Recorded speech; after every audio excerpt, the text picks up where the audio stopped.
তোমার শ্বশুরবাড়ি এলাকাটা জোর। হ্যাঁ এই থামো থামো। কিরে তোর ভাড়া কত? ভাইজান 100 টাকা হয়েছে।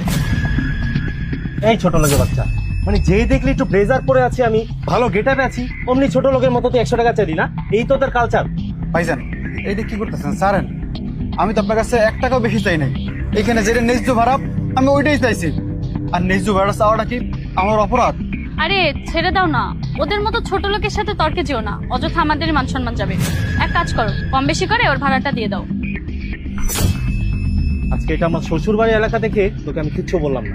এটা যদি আমার এলাকা হতো না, তাহলে তোর রিক্সা আর তুই দুইটারে যে কি অবস্থা করতাম কল্পনা করতে পারতিস না। এনে লিস্টে গেটা নিয়ে সন্তুষ্ট থাক, চলো। আল্লাহ, কি দুনিয়া এলো! ন্যায্য ভাড়া চাইতে গেল নাকি অপরাধ? আমরা গরিবরা কই যাবো, কার কাছে যাবো? বিচার দেওয়ার মতো কেউ নাই।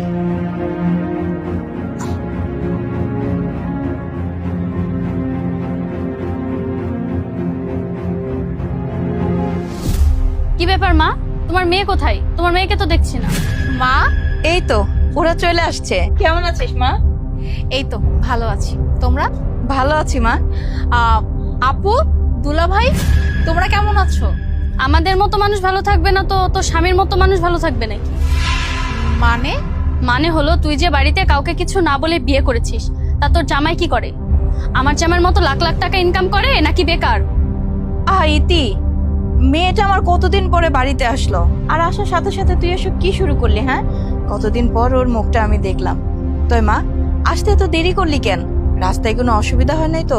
আর তুই একা যে, জামাই বাবাজি কই? আর বললাম, ওই যে রাস্তায় গাড়িটা। আরে মা বোঝেন নাই, ওরা হয়তো বা রাস্তায় ভ্যান রিক্সা কিছুই পায়নি, এই জন্য আসতে একটু লেট হয়ে গেছে। আর আসলে ওদের তো মুরদ নেই যে আমাদের মতো গাড়িতে করে আসবে। দেখেন দুলা ভাই, আমার কথাটা আগে শেষ করতে দিন। মানে আমার কথা শেষ না হতে আপনি যা ইচ্ছে তাই ভেবে বসলেন। আসসালামু আলাইকুম মা। ওয়ালাইকুম আসসালাম।